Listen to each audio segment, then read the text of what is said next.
Я думала, што ўсталяваць all-in-one кулер гэта складана, але вось паглядзіце, ён на месцы. Гэта не гайд, проста мой досвед. Пачатку развітваемся са старым кулерам і чысцім працэсар ад рэшткаў тэрмапасты. Ізапрапілавы спірт у гэтай справы мой лепшы сябар. Час і новым кулерам заняцца. Распакоўваем і прыкручваем вентылятары. У нас іх ажно 3.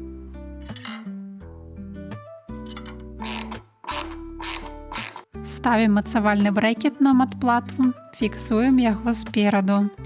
Радыятар усталёвую зверху. Вядома, ёсць і іншы варыянт, але думаю, мы ўсе пагодзімся, што гэты самы эстэтычны. Як бачыце, тэрмапаста ўжо нанесена, і гэта выдатна, бо самой чапаць працэсар кожны раз трошкі стрэсова. І самае важнае, фіксуем помпу.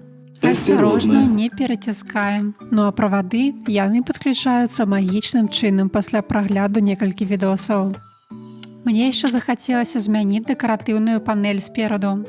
Усё, комп выглядае шыкоўна. Пагадзіцца можна за дапамогай падабайкі.